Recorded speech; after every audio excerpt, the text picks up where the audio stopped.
आमମାନଙ୍କର आत्मिक जीवन उपत्यका विषय आमने आज टिके किछि विषय देखिबा पई जिबा। प्रभु आमनको ए वाक्य देई कोन कथा कहिबा पई जाउछंती ता माने आज शिखिबा।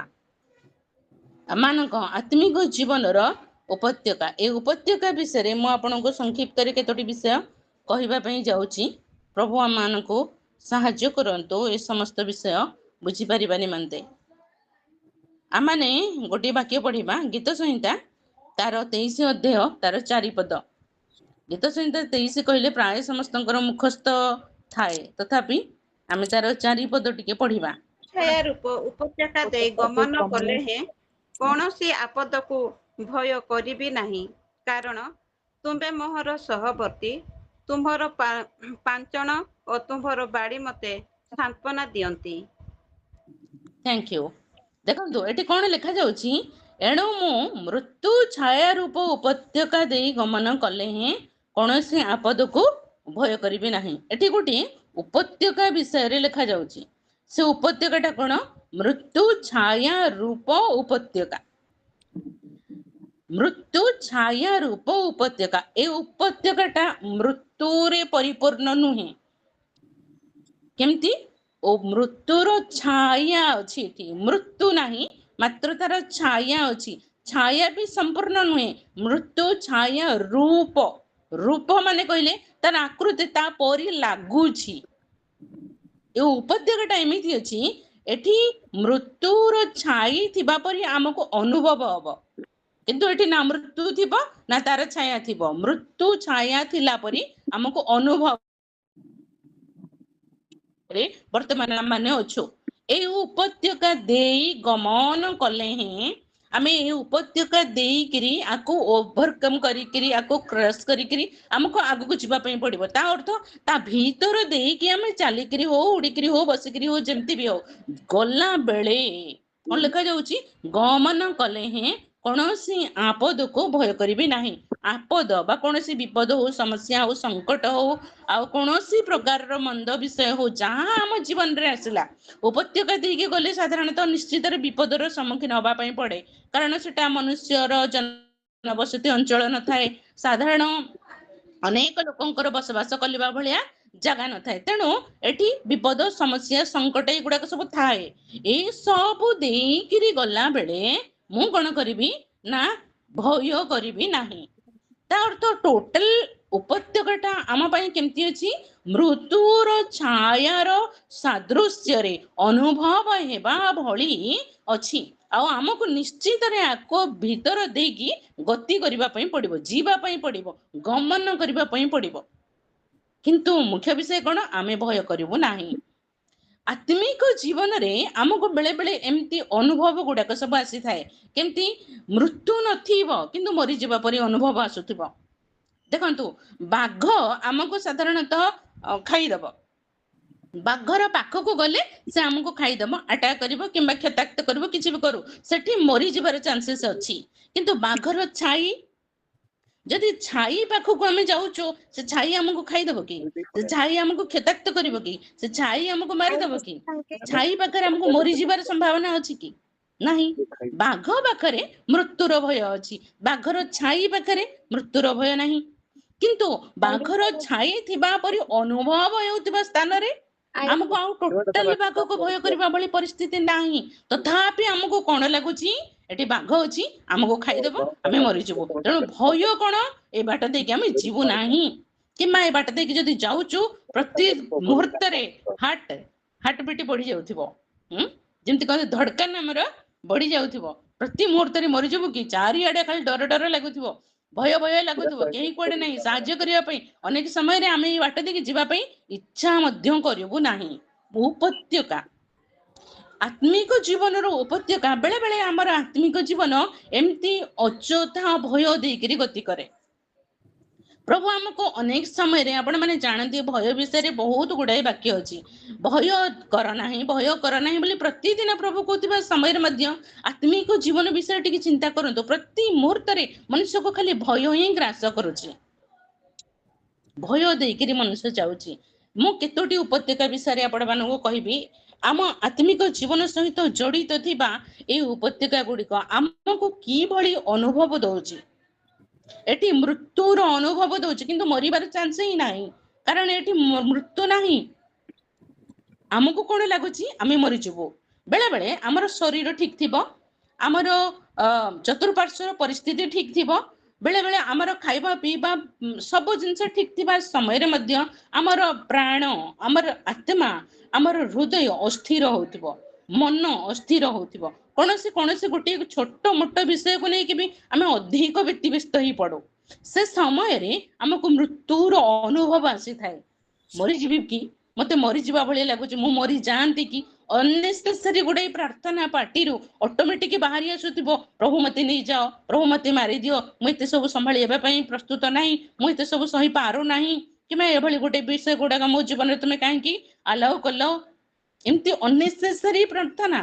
मनरू हृदय पार्टी बाहरी आसुथिबो मृत्यु छाया रूप उपत्यका देखी बेले बेले आमको गमन करबा पई पड़े किंतु कौन लिखा जाउची आपद थिले मध्य मु कौन भय करिबी नाही कारण कारण तुम्भे मोहर सहवर्ती तुम्भे मोहर सहवर्ती आमको अनेक वाक्य शिक्षा दउची प्रतिदिन आम शिखुचु प्रतिदिन जानूचु कि प्रभु आम मानकर सहवर्ती हेले भी आम कहीं केमती एकलापण अनुभव हुए प्रभु आमर सहवर्ती जानिला परे मध्य आमे कहीं विपद को भय करू प्रभु आमर सहवर्ती जानिला परे मध्य आमे भविष्य जीवन को लेकिन कहीं संदेह करू प्रभु आमर सहवर्ती जानला परे भी आम प्रार्थना उपरे आमर कहीं अविश्वास आसे बेले बेले आमर आत्मिक जीवन एमती पथ देकरी गति करे एटा लिखा जाउची गमन कले गले मध्य आमे आपद को भय करिबा नहीं प्रभु आम को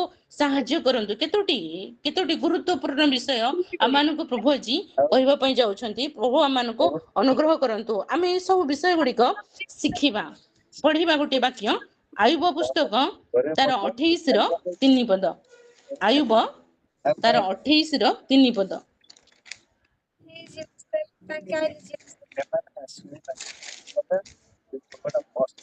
आयुब 28 तार 3 पद मनुष्य अंधकारर सीमा निर्णय करे और प्रांत सीमा पर्यंत निबिड़ अंधकार और मृत्यु छाया स्थित प्रस्तर सबु अनुसंधान करे देखंतु हमको कहीं एते डाउट हमको कहीं एते अविश्वास हमको कहीं एभली भय सब ग्रास करुची देखंतु एटी कोन लिखा जाउची अनेक समय मनुष्य कोन करे अंधकारर सीमा निर्णय करे देखो अंधकारर सीमा अछि कि आलोकर सीमा अच्छे गोटे कैंडल जदि आपण जालिबे सेटा लिमिट एरिया पर्यंत आलोक देव तापर आलोक देव ना आलोकर सीमा अच्छी गोटे लाइट जदि आपण जालिबे घरे तार लिमिट एरिया पर्यंत तार लाइटा आसीबो तापर आउ जीव ना आलोकर सीमा अच्छी किंतु अंधकार सीमा अच्छी कि हेले मनुष्य कौन खोजुची देखंतु मनुष्य एठी कौन निर्णय करुची अंधकारर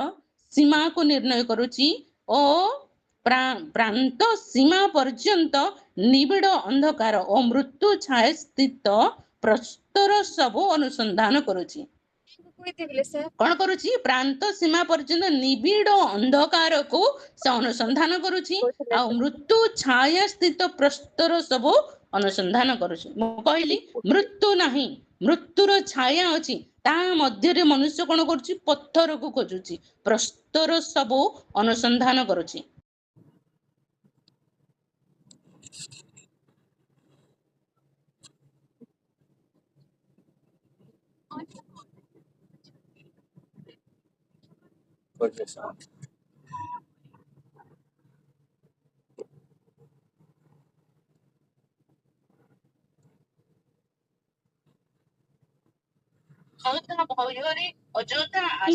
अजथा विपदर विषय गुड़ाक मन करके आम निजे निजको व्यतिव्यस्त कर निजे निजर विश्वास उपरको संदेह आनी था एटी कौन करुची प्रस्तर खोजुची मृत्यु छाया भितरे अंधार भितरे ए सब आवश्यक नहीं भय एइथिपाई आम जीवन को माड़ी आसुची कि आमे जहाँ जरूरी ताको छाड़ी देकी जहाँ जरूरी नहीं आम पाई ताको ही खोजी बुलुचु मृत्यु छाया मध्य आमे कौन खोजुचु प्रस्तर खोजुचु अंधकार सीमा को निरूपण करुचे ताही आमर विश्वास जीवन उपरको संकट को माड़ी डाकी आणुची संकट को विपद को डाकिकी आणुची जहाँ आवश्यक नहीं एभली चिंता भितर एभली घटना भितर हस्तक्षेप करने आमको उचित नुहे तेणु प्रभु आम अनुग्रह करंतु केतोटी उपत्यका आम जीवन देकी आमको गति करबा पई पड़िबो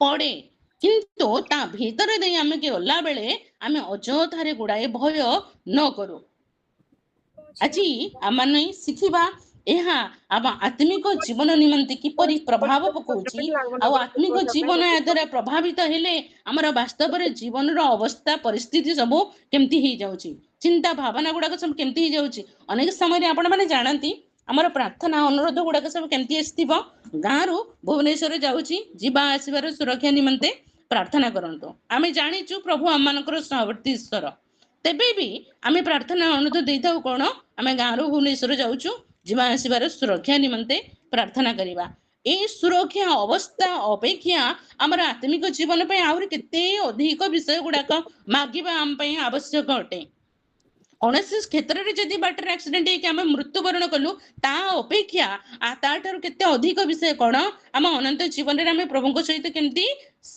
भलरे अनंत काल पर्यंत बास करू से विषय हमको मागिबार आवश्यकता अच्छी हमको साहाय्य करंतु ए समस्त विषय गुड़िक बुझी परिबा पई आमे पढ़िबा गीत संहिता तार 44 अध्याय 18 एवं 19 पद 44 44 18 एवं 19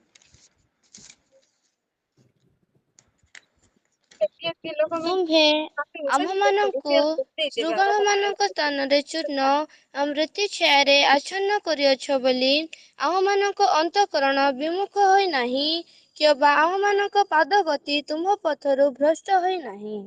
ଦେଖନ୍ତୁ ଆତ୍ମିକ ଜୀବନ କେମିତି ଷ୍ଟ୍ରଙ୍ଗ ହେଇକି ରହିବାର ଅଛି ମୁଁ କହିଲି ଅନେକ ଗୁଡିଏ ଭୟ ଆଶଙ୍କାର ବିଷୟ ଥାଇପାରେ ଏଇ ଉପତ୍ୟକା ଦେଇକି ଆମକୁ ଗମନ କରିବା ପାଇଁ ପଡିବ आमे पढ़िले मध्य एटी केते सुंदर भाव लिखा जाउछ तुंबे आंभ माननको शृगाल मानक स्थान रे पूर्ण ओ मृत्यु छाया रे आच्छन्न करियछ बोली एभली परिस्थिति आम जीवन में आसी अछि बोली 19 रे कोन लिखा जाउछ आंभ मानक अंतःकरण विमुख होई नाही ए उपत्यका देकी हमको गमन करिबा पई पड़िले मध्य आमे जेपरि प्रभुंको ठारू दूरको न जाऊ आम आत्मिक जीवन स्थिर रहिबार अछि आम आत्मिक जीवन आउ प्रभुंको पाखरे जोड़ी हेकि रहिबार अछि लागिकिरि रहिबार अछि लाखिकिरि रहिबार अछि बद्धमूल गुंथा हेकि रहिबार अछि एटे कोन लिखा जाउछि विमुख होई नाही कि होबा आंभ मानक पादगति तुम्भ पथरु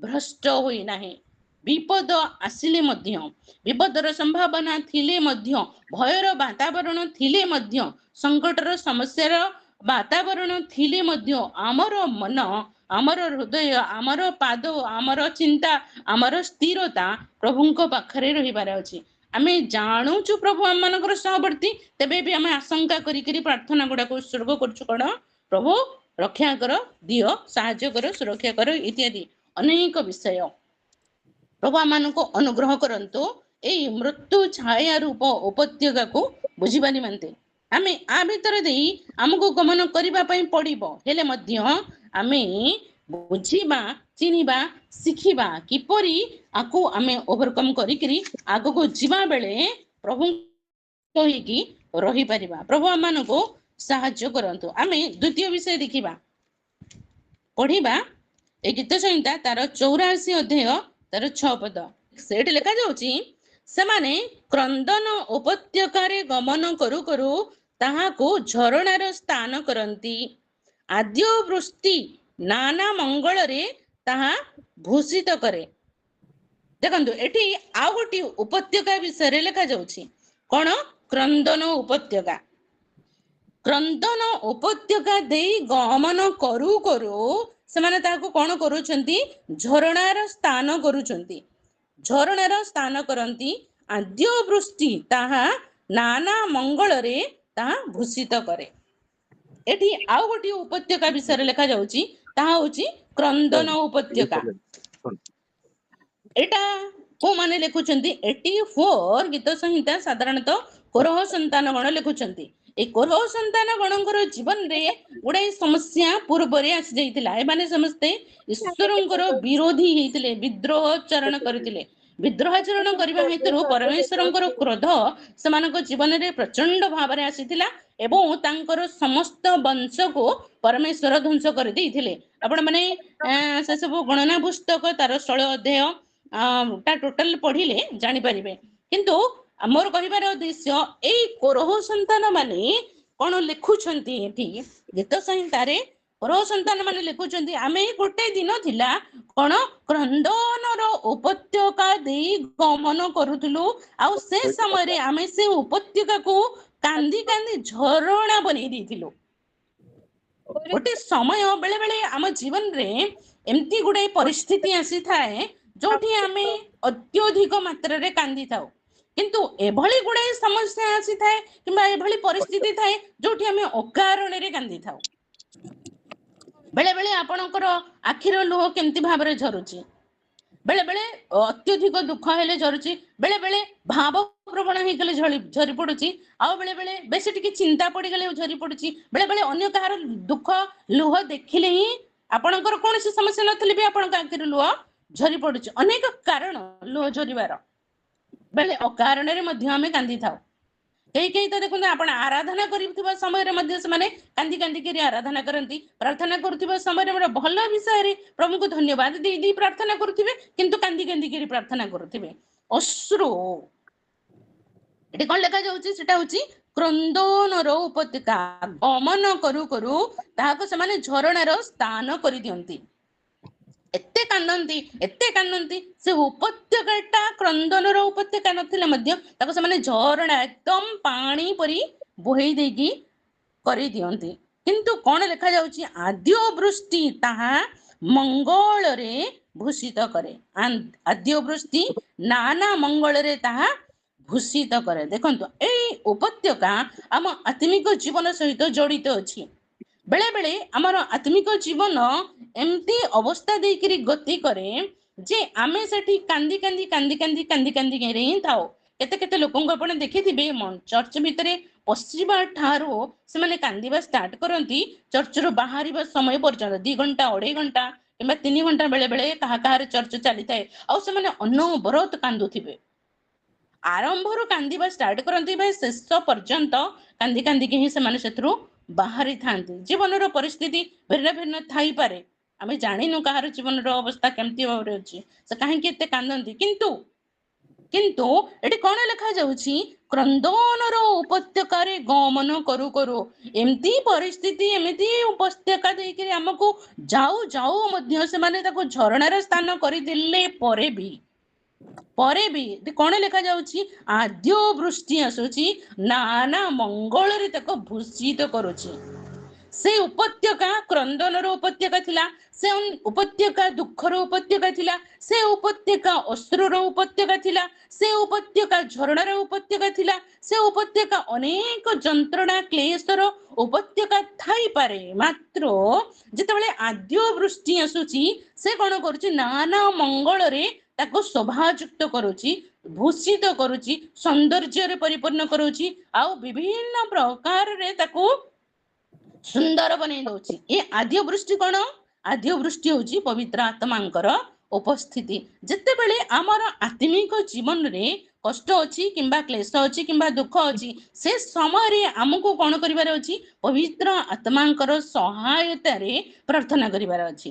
ପବିତ୍ର ଆତ୍ମାଙ୍କର ଉପସ୍ଥିତିରେ ସମୟ କାଟିବାର ଅଛି। ପବିତ୍ର ଆତ୍ମାଙ୍କରୁ ନିଜ ଜୀବନରେ ଅନୁମତି ଦେବାର ଅଛି କି ସେ ଆସି ଆମ ଜୀବନରେ କାର୍ଯ୍ୟ କରନ୍ତୁ ବୋଲି। ସବୁ ସମୟରେ ପବିତ୍ର ଆତ୍ମା ପ୍ରସ୍ତୁତ ଥାନ୍ତି, କିନ୍ତୁ ଆମେ ଅନେକ ସମୟରେ ବିରୋଧ କରିଥାଉ, ତାଙ୍କୁ ଅନୁମତି ଦେଇନଥାଉ ଆମେ ଜୀବନରେ କାର୍ଯ୍ୟ କରିବା ନିମନ୍ତେ।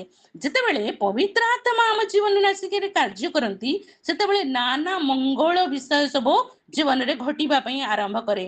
ଏଇ ଉପତ୍ୟକାଟା କଣ ହୁଏ, ଶୋଭାରେ ସୌନ୍ଦର୍ଯ୍ୟରେ ପରିପୂର୍ଣ୍ଣ ହେଇଯାଏ। ମୋ କଥା ବୁଝି ହଉଛି? କ୍ରନ୍ଦନର ଉପତ୍ୟକା କିନ୍ତୁ ଗୋଟେ ସୌନ୍ଦର୍ଯ୍ୟର ଉପତ୍ୟକାରେ ପରିବର୍ତ୍ତିତ ହେଇଯାଉଛି। ଆତ୍ମିକ ଜୀବନ ବେଳେ ବେଳେ ଏମିତି ହିଁ ଥାଏ।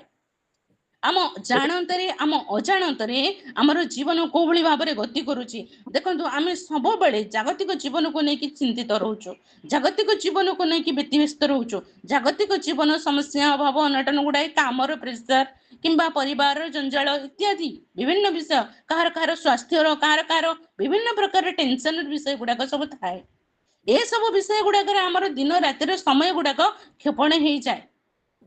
जदि आम आम आत्मिक जीवन विषय चिंता करूँ, आत्मिक जीवन में यार प्रभाव पड़ुची, यार प्रभाव पड़ा द्वारा आम आत्मिक जीवन कौन करुच्ची क्रंदन करुच्ची।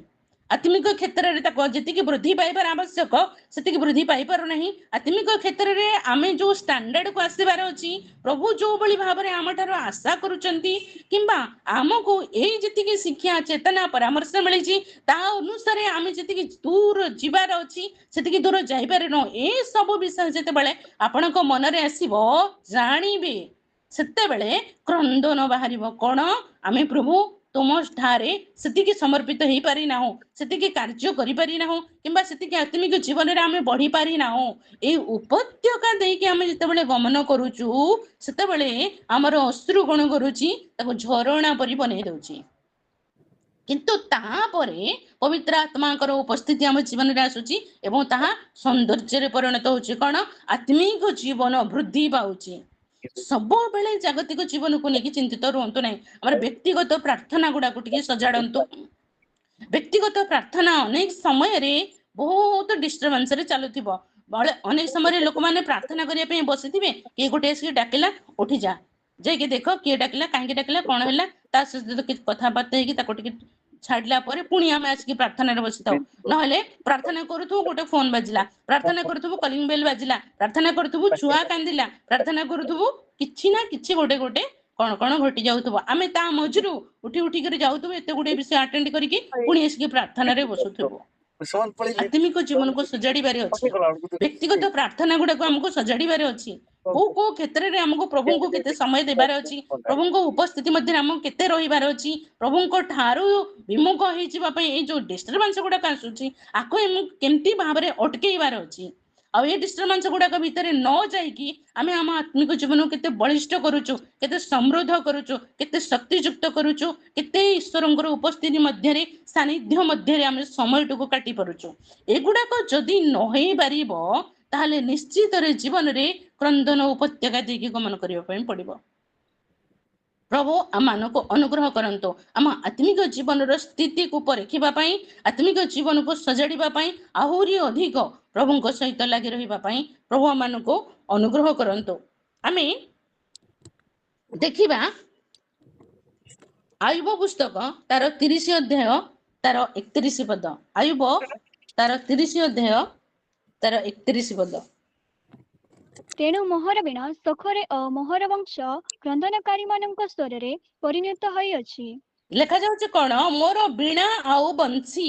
बीणा केमती अछि शोकरे परिणत हो जाइछि, बंसी केमती अछि क्रंदनकारी मानक स्वर रे परिणत हो जाइछि। परिस्थिति केमिति अछि बीणा बंसी बेहला बजैकरी मु कोन करे प्रभुंकर आराधना स्तुति करे, प्रशंसा करे, ताकर गौरव करे। किंतु एबे सेटा कोन हो जाइछि मोर व्यक्तिगत जीवन रो समस्या गुडा को नेकी दुख गुडा को नेकी आमे कोन करूछु कांदी बारे लागि पड़ी अछु। आ गोटे वाक्य पढ़िबा द्वितीय करंथियो तार 4 अध्याय तार 17 पद। द्वितीय करंथियो तार 4 अध्याय तार 17 पद। एटी गोटे सुंदर विषय लिखा जाइछि, लिखा जाय कारण एही क्षण काल स्थायी लघु क्लेश अत्यधिक बाहुल्य रूपे आम्भमानक निमंते अनंत काल स्थायी महागौरव साधन करुअछि। देखंतु ए बीणा बंसी बेहला आमे बजेइकरी प्रभुंकर आराधना उपासना करिबा बदल रे आमे ए बीणा बंसी बेहला को बाटरे व्यवहार कलु व्यक्तिगत जीवन रो दुख सुख समस्या गुडाक भीतरे आमे ताको व्यवहार कर देलु। किंतु एठी कोन लिखा जाउछि क्षण काल स्थायी लघु क्लेश। किछि समस्या बेले बेले आम जीवन में आसी थाए, एटा क्षण काल पई और लघु बहुत छोट सूक्ष्म बहुत छोट थाए। एई क्लेश अत्यधिक बाहुल्य रूपे आम्भमानक निमंते अनंत काल स्थायी महागौरव साधन करे। देखंतु बीणा बंसी बेहला जदि बजेइकरी आमे कांदिलु କାନ୍ଦିବାଟା ଆମର ବ୍ୟକ୍ତିଗତ ସମସ୍ୟା ଗୁଡାକୁ ନ ହେଇକି ଆରାଧନାରେ ଯଦି ପରିଣତ ହେଇଗଲା, ଏଠି କଣ ଲେଖାଯାଉଛି? ବାହୁଲ୍ୟ ରୂପେ ଆମ୍ଭମାନଙ୍କ ନିମନ୍ତେ ଅନନ୍ତ କାଳ ସ୍ଥାୟୀ ମହା ଗୌରବ ସାଧନ କରିବ।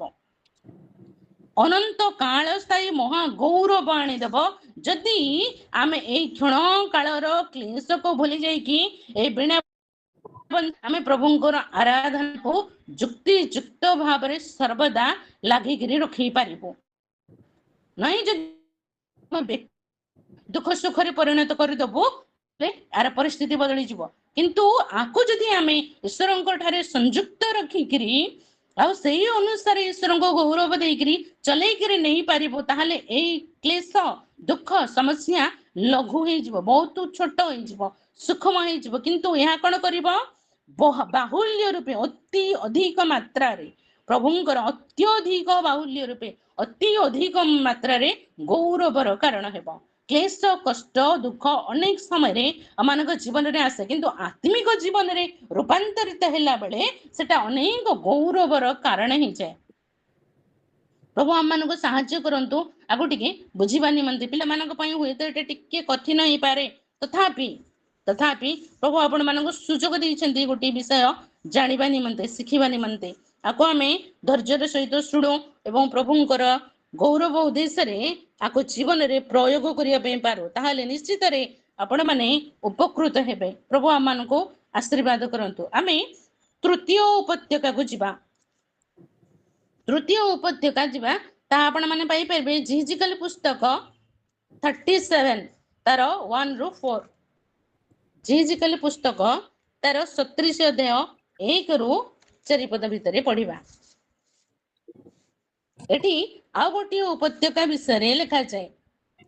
ସଦାପ୍ରଭୁଙ୍କର ହସ୍ତ ମୋ ଉପରେ ଅଧିଷ୍ଠିତ ହେଲା ଓ ସେ ସଦାପ୍ରଭୁଙ୍କ ଆତ୍ମାରେ ମତେ ବାହାରକୁ ନେଇଯାଇ ଉପତ୍ୟକାର ମଧ୍ୟ ସ୍ଥାନରେ ବସାଇଲେ, ଆଉ ତାହା ଅସ୍ଥିରେ ପରିପୂର୍ଣ୍ଣ ଥିଲା। ଏ ଗୋଟିଏ ଉପତ୍ୟକା, ଏ ଉପତ୍ୟକାଟା କଣ ହଉଛି? ଅସ୍ଥିରେ ପରିପୂର୍ଣ୍ଣ ଉପତ୍ୟକା। ଦେଖନ୍ତୁ, ଅନେକ ସମୟରେ ଆମମାନଙ୍କର ଆତ୍ମିକ ଜୀବନ ସହିତ ଜଡିତ ଥିବା ଅନେକ ଗୁଡିଏ ବିଷୟ ଅସ୍ଥି ପରିଥାଏ। ଆଉ ଆଗ ଯଦି 3-4 ଆପଣ ପଢିବେ, 2-3-4 ଏଠି ବହୁତ ଗୁଡିଏ ବିଷୟ ଲେଖା। 4 ପଦ ମୁଁ ଟିକେ ପଢୁଛି। ପୁନର୍ବାର ସେ ମତେ କହିଲେ, ତୁମ୍ଭେ ଏହି ସକଳ ଅସ୍ଥିର ଉଦ୍ଦେଶ୍ୟରେ ଭବିଷ୍ୟତ ବାକ୍ୟ ପ୍ରଚାର କରି ସେମାନଙ୍କୁ କୁହ, ହେ ଶୁଷ୍କ ଅସ୍ଥି ସକଳ, ତୁମେ ମାନେ ସଦାପ୍ରଭୁଙ୍କର ବାକ୍ୟ ଶୁଣ। ଦେଖନ୍ତୁ, ଏ ଗୋଟିଏ ଉପତ୍ୟକା, ଏ ଉପତ୍ୟକା ସାରା ଗୁଡାଏ ଅସ୍ଥି ପଡିଛି। ଉପତ୍ୟକାଟା ଅସ୍ଥି ନୁହେଁ, ମାତ୍ର ଅସ୍ଥି ଗୁଡାକରେ ପରିପୂର୍ଣ୍ଣ ହେଇଯାଇଥିବା ଗୋଟେ ଉପତ୍ୟକା ଅଟେ। ଉପତ୍ୟକାଟା ଅସ୍ଥି ନୁହେଁ। ଏଇ ଅସ୍ଥି ଗୁଡାକ କେମିତି ଅଛି? ଶୁଷ୍କ ଅସ୍ଥି ଅଛି। ଏ ଅସ୍ଥି ଗୁଡାକ ଶୁଖି ଯାଇଛି। ବେଳେ ବେଳେ ଆମର ଆତ୍ମିକ ଜୀବନ ଏମିତି ଶୁଷ୍କ ଅବସ୍ଥା ଦେଇକିରି ଗତି କରେ। ସବୁ ଠିକ ଠାକ ଥିଲେ ମଧ୍ୟ ଜୀବନରେ ଅଯଥାରେ ଗୋଟେ ନିରାଶପଣ ଆସିଯାଏ। ଜୀବନରେ ଅଯଥାରେ ଗୋଟେ ଏକଲାପଣ ଆସିଯାଏ। ଜୀବନରେ ଅଯଥାରେ ଗୋଟେ ଆମକୁ ପ୍ରଭୁଙ୍କ ଠାରେ ବଢିବା ଜାଗାରେ ପଛକୁ ଫେରିଗଲା ଭଳିଆ ଅନୁଭବ ଗୁଡାକ ଆସିଯାଇଥାଏ। ଅନେକ ସମୟରେ ଆତ୍ମିକ ଜୀବନରେ ଶୁଖି ଗଲା ଭଳି ଅନୁଭବ ଆସିଥାଏ। ପ୍ରାର୍ଥନା କରିବା ପାଇଁ ଆଉ ଇଚ୍ଛା ହଉନାହିଁ, ଗୀତ ଗାଇବା ପାଇଁ ଆଉ ଇଚ୍ଛା ହଉନାହିଁ। ଯଦି ପ୍ରାର୍ଥନା ପାଇଁ ସନ୍ଧ୍ୟାବେଳେ ଡକା ହଉଛି, ଇଚ୍ଛା ନାହିଁ, ତେଣୁ ବିଭିନ୍ନ ପ୍ରକାର ବାହାନା ଦେଖେଇକି ଆମେ ଟିକେ ସାଇଟ୍ ହେଇଯିବା ପାଇଁ ଚାହୁଁଛୁ। ମୁଁ ଆଜି ବ୍ୟସ୍ତ ଅଛି ବୋଲି ବାହାନା କରୁଛୁ, କିମ୍ବା ଆଜି ଏଡେ କାମ ଅଛି ବୋଲି ବାହାନା କରୁଛୁ। ଶୁଷ୍କ ହେଇଯାଏ ଆତ୍ମିକ ଜୀବନ। ସେ ସୁଜଳତା, ସେ ସ୍ୱଚ୍ଛଳତା ଆସିନଥାଏ, ସେ ସତେଜତା ଆସିନଥାଏ, ସେ ଆଗ୍ରହ ଆସିନଥାଏ। ଏଭଳି ଶୁଷ୍କ ହେଇଯାଇଥିବା ଆତ୍ମିକ ଜୀବନକୁ ଆମକୁ ପ୍ରଭୁ ଆଜି କଣ କହିବା ପାଇଁ ଚାହୁଁଛନ୍ତି? 4 ପଦରେ ଲେଖାଯାଉଛି, ଏ ଶୁଷ୍କ ଅସ୍ଥି ସକଳ, ତୁମେ ମାନେ ସଦାପ୍ରଭୁଙ୍କର ବାକ୍ୟ ଶୁଣ। ବାକ୍ୟ କିଏ ଶୁଣିବ? ଶୁଷ୍କ ଅସ୍ଥି। ଶୁଷ୍କ ଅସ୍ଥି କେବେ ବାକ୍ୟ ଶୁଣିପାରେ? ଶୁଷ୍କ ଅସ୍ଥିର ଶୁଣିବାର ଶକ୍ତି ଥିବ? ଶୁଷ୍କ ଅସ୍ଥି କଣ ବାକ୍ୟ ଶୁଣିବାର ଯୋଗ୍ୟ? ବା ବାକ୍ୟ କଣ ଶୁଷ୍କ ଅସ୍ଥି ନିକଟରେ ପ୍ରଚାର କରାଯାଏ? ବାକ୍ୟ କୋଉ ଜାଗାରେ ପ୍ରଚାର କରାଯାଏ? ସତେଜ ଲୋକମାନଙ୍କର, ଜୀବିତ ଲୋକମାନଙ୍କ ନିକଟରେ ବାକ୍ୟ ପ୍ରଚାର କରାଯାଏ। ସେମାନେ ଶୁଣିପାରନ୍ତି। ଅସ୍ଥି କଣ ଶୁଣିପାରେ?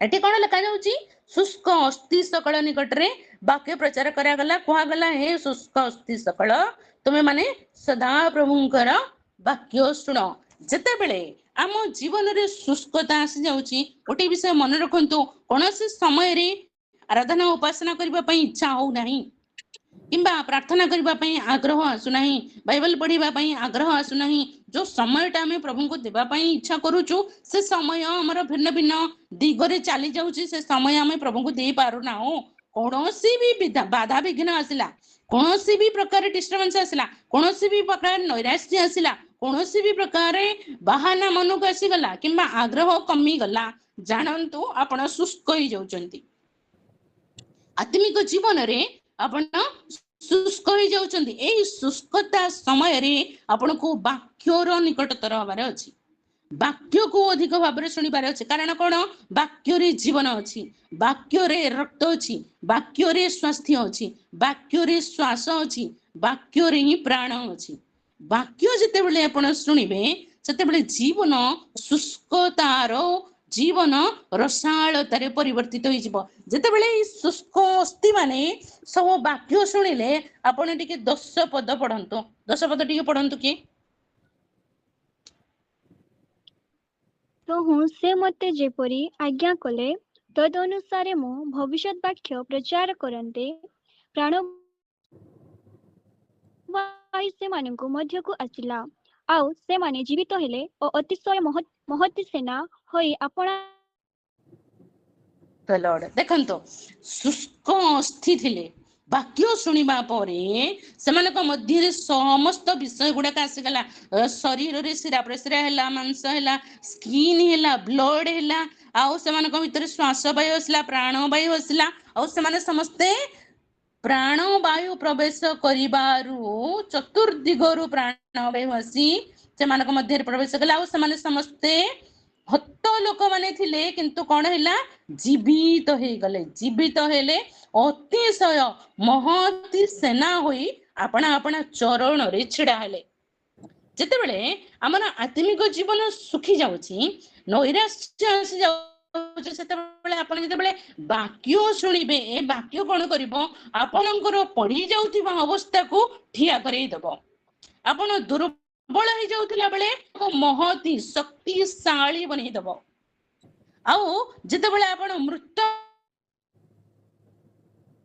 अनुभव करुथिबे सेते बेले आपण जीवित होई जिवे कोठी ईश्वरंग ठारे पवित्र आत्मांग ठारे वाक्य रे प्रार्थना रे उपासना रे ईश्वरंग उपस्थिति मध्ये आपण एक जीवित प्राणी जिवे केनते लेखा जाईछि देखंतो अतिशय महती सेना होई आपणा आपणा चरण रे छिड़ा हले गोटे दिन आसुची आपण को छिड़ा करेबा पई प्रभु प्रतिदिन आपण को वाक्य कहउचंती आपनको पादरे भरा दे ठिया बा पई कि प्रभु आपनको शक्ति दबा पई प्रभु आपनको सामर्थ्य दबा पई प्रभु आपनको जीवन रे रक्त संचालन कराउचंती आपनार प्राण वायु श्वास वायु आपनको भीतर दउचंती आपण जेपरी गोटे महती शक्तिशाली सैनिक होई प्रभुंको पई युद्ध पई छड़ाई परिबे सेति पई प्रतिदिन प्रभु आपनको वाक्य दउचंती एई वाक्य जेते बेले आमे सुनिबु एटा केमती उपत्यका थिला शुष्क अस्थिरे परिपूर्ण उपत्यका थिला एबे को उपत्यका बनी गला गोटे महती शक्तिशाली सैनिक रे परिपूर्ण उपत्यका बनी गला प्रभु को नाम रो धन्यवाद हो प्रभु को नाम रो गौरव हो ए वाक्य को बुझिबा पे टिके चेष्टा करंतु देखंतु जीवन परिवर्तन रे जीवन हमको आत्मिक जीवन रे प्रतिदिन बदलिबार अछि प्रतिदिन उन्नति करिबार अछि प्रतिदिन आगु को बढ़िबार अछि हम आत्मिक जीवन जदि आगु को गतिशील हो नाही आपण शुष्क ही जाउचंती ए शुष्कर उपत्यका दे जदि आपण गमन करूचंती ताहाले ध्यान रखंतु आपण को केते अधिक मात्रा रे वाक्य सुनिबार अछि वाक्य सिखिबार अछि वाक्य पढिबार अछि वाक्य रे बढ़िबार अछि ताहाले आपण आपणकर स्थान रे आपणा चरण रे छिड़ा हेबे महती सेना हेकरी ए उपत्यका आम जीवन को परिवर्तन करिबार उपत्यका अटे हमको पछको पढ़े देबार उपत्यका नुहे ए उपत्यका हमको डाउन करिबार उपत्यका नुहे ए उपत्यका हमको नैराश्य करिबार उपत्यका नुहे ए उपत्यका हमको जीवन रे आगो को बढ़ेबार उपत्यका अटे जदि आमने ये उपत्यका गुड़िक मध्यरु देई कौनसी भी गोटे उपत्यका देकी गमन करुचु ताहले भय करंतु नाही। प्रभु आम समस्तंकर सहवर्ती अटंती से निश्चित रे उपत्यका दे गमन करने समय रे आमनको बल साहस सामर्थ्य रक्त मांस शरीर समस्त विषय जोगैकरी से नहीं जीवा पाई विश्वस्त और न्यायवान अटंती। आमको तांकर शरणापन्न हबार अछि, तांकर पाद धरी तांकर पछे पछे जीवार अछि। जदि आमे जाई पारिलु निश्चित रे आमे जदि मृत्यु छाया रूप उपत्यका देकी गमन करू, क्रंदन उपत्यका दे गमन करू किंबा शुष्क अस्थिरपूर्ण उपत्यका देकी गमन करू तेबे भी आमे नैराश्य जीवन काटिबु नाही। मात्र एक महती सेना परी प्रभुଙ୍କ ପାଇଁ ଆମେ ଛିଡ଼ା ହେବା ପାଇଁ ପାରିବୁ। प्रभु आम मानक अल्प वाक्य आशीर्वाद करंतु। Praise the Lord.